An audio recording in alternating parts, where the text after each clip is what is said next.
Okay, again, thank you so much for joining us for Simplify Affordable Care Act Compliance with stratustime.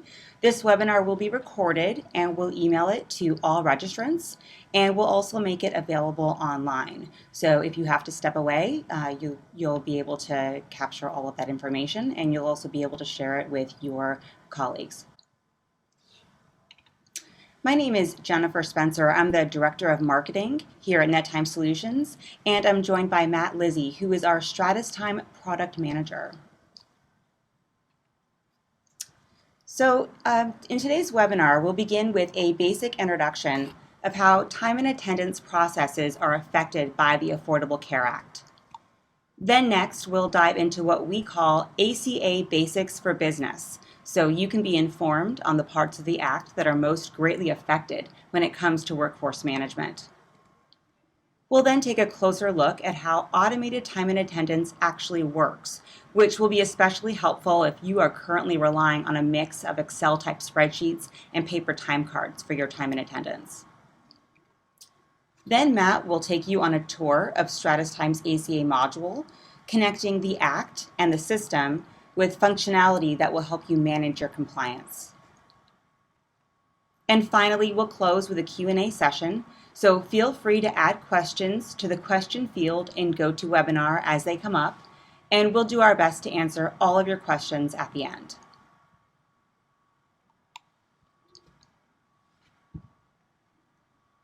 So if your company has at least 50 full-time employees, you're probably already preparing to provide healthcare coverage to those employees who are working 30 or more hours per week, as per the Affordable Care Act, otherwise known as the ACA.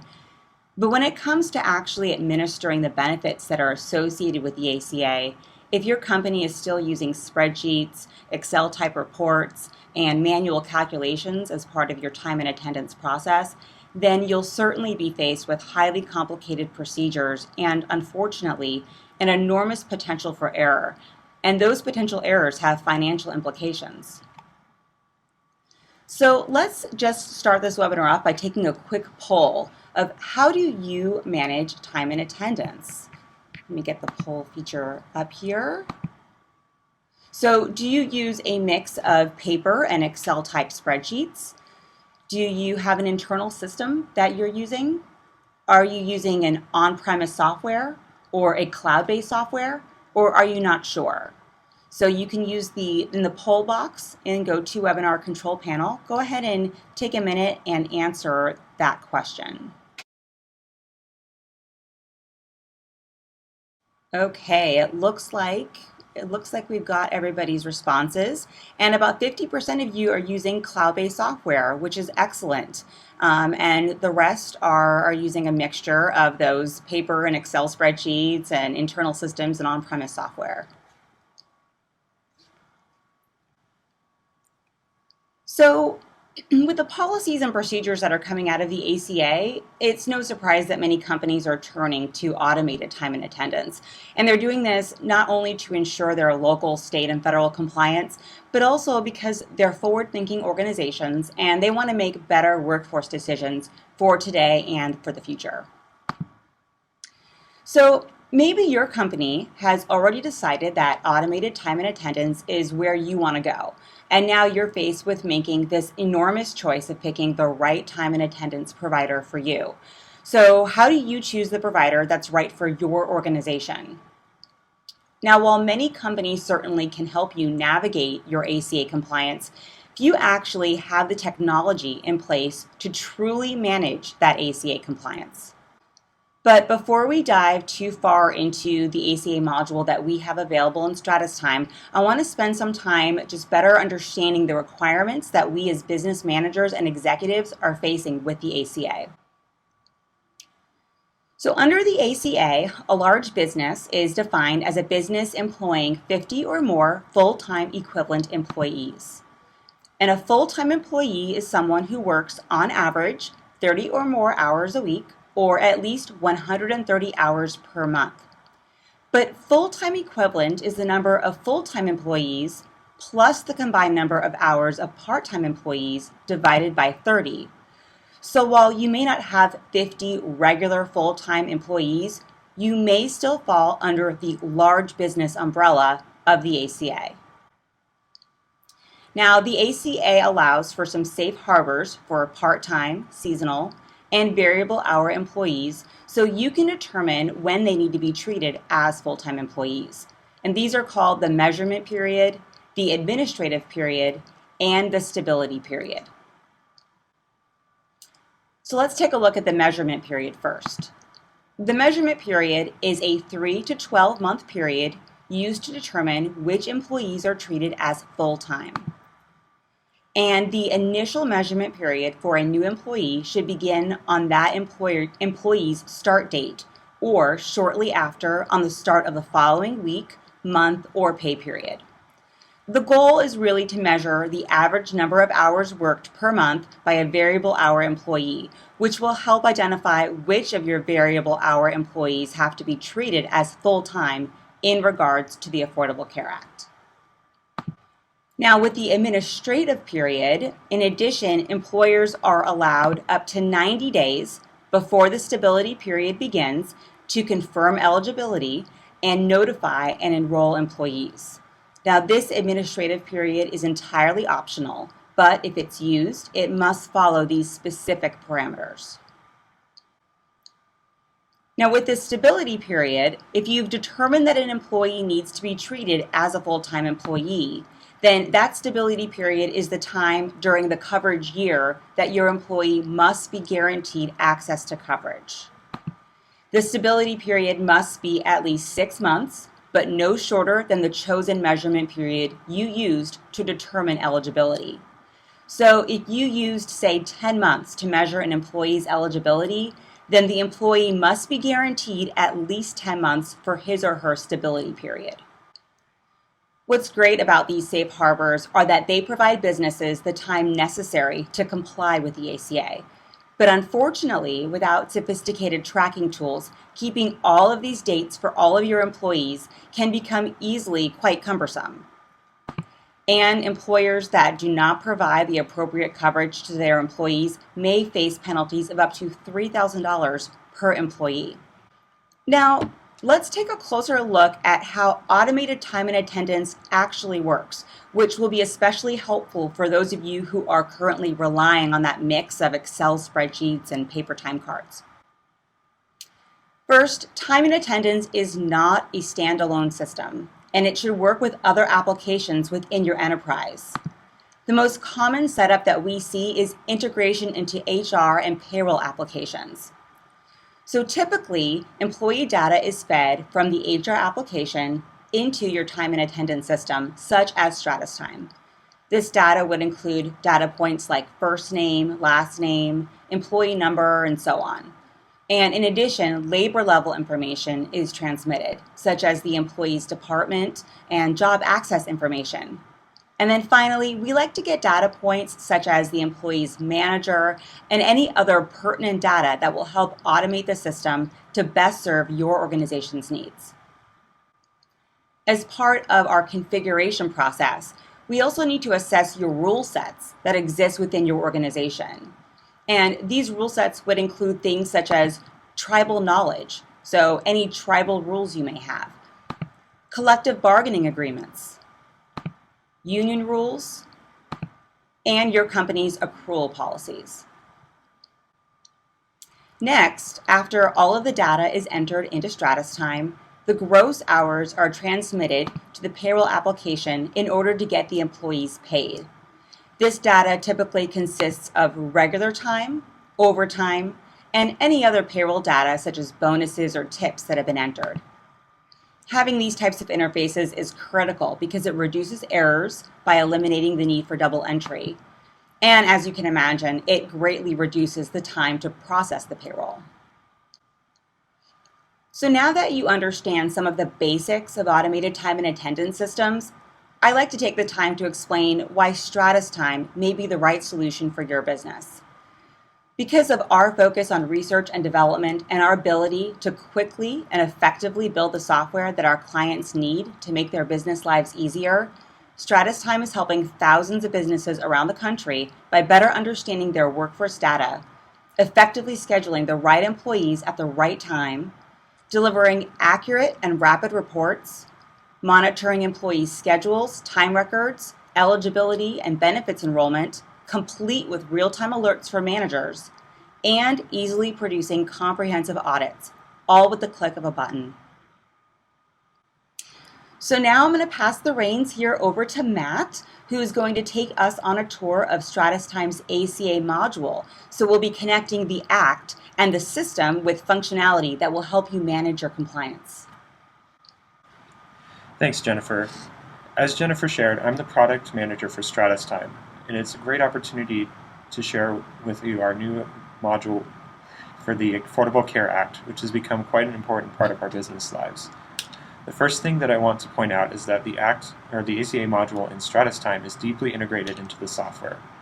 Perhaps you've demoed ACA support tools within other time and attendance products. We're developing our ACA module. We felt that the report approach that many vendors are taking was half-hearted.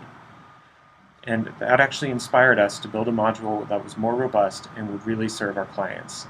So we took the rules directly from the legislation and built intelligent software with the goal of helping you stay compliant. And we do this by giving the tools you need to monitor and effectively schedule your staff. Over the last year, we've continued to hear about changes to the ACA, and honestly, we anticipate changes in the law. As you know, the Affordable Care Act has been amended several times, and the IRS interpretation of the law has also been amended from its original versions. Instead of seeing this as a limitation, we've embraced this aspect, and StratustimeTime's ACA module was designed to handle any changes gracefully with powerful, effective dating. Additionally, multiple classes of employees can be put into separate policies, allowing the system to automatically handle these employees differently while still applying the rules consistently. The ACA module was built to understand all aspects of the law as they pertain to time and attendance in order to provide proactive alerts with meaningful information. At the same time, we built the module with flexibility in mind. So each detail of your company's policies can be entered into the software to provide accurate calculations based on the policies in force within your organization. And in tune with the proactive nature of StratustimeTime, the software also provides powerful tools for scheduling your employees. Let's say you've scheduled your employees, but at a later date you make an adjustment, an increase in employees' hours on a given workday. Our StratustimeTime visual scheduler will show you during the scheduling operation if by adjusting employees' schedule, this will cause the person to pass the 30-hour threshold. And we've done this with visual, vibrant cues. In the screenshot here, you can see Adam Smith's scheduling block change from green to orange, alerting his manager that he will be over 30-hour threshold should this new schedule be set into place. Ultimately, the goal of the ACA module is to monitor, alert, and report for you so you can focus on the work that matters most to your organization. Excuse me. Thanks, Matt. It's been really great to see exactly how the ACA module operates within StratustimeTime.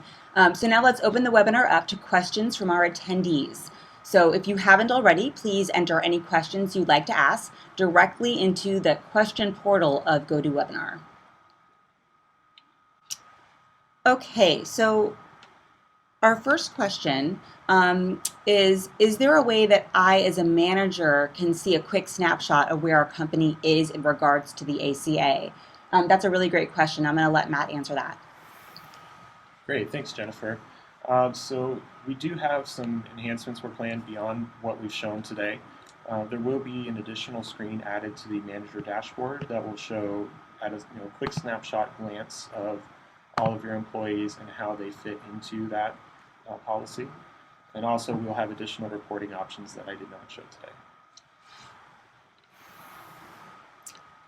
Our next question says, if we have a new employee in 2015 and they are variable, can we wait a year to enroll as our measurement period?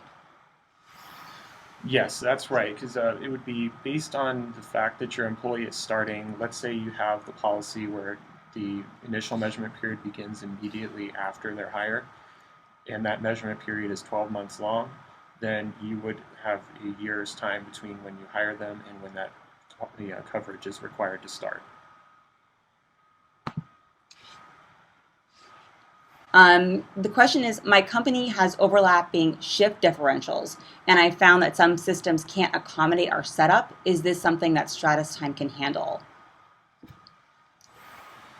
Yes, as a matter of fact, we can. I know that we had one client that's come to me recently who had a similar kind of scenario. They had two shift differentials for one specific policy that overlapped on top of each other, and we were able to set that up for them without any issue. Okay, the next question. Assuming that stratustime is interfacing with an HRMS, how does your system recognize or play nice with the existing benefit rules set up in the core HRMS? Does one override the other? Great question. Yes, so stratustime does have its own accruals module built in, so we can do all of that ourselves. But when we do have that type of scenario where it's also being accrued in an external system, we generally try to turn off the actual accrual feature within stratustime, but we can still accept the balances for those employees and display them in the interface.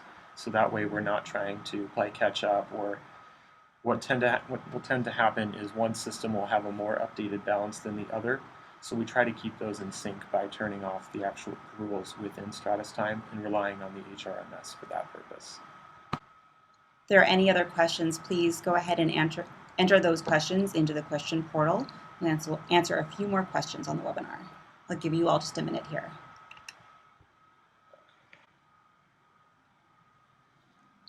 Yeah, I do see a question here from Vicky. Can we create our own rules, or do we submit them to you for loading? So during our implementation process, we will request those rules from you, and our implementation staff will take care of inputting those into the system for you. But we do give you the rights to put those in for yourself as well. So after your implementation process is over, if you have any new sites you take on, let's say, or if you have some changes to those rules, we also give you the power to make those changes by yourself, or support is also available to assist you with that.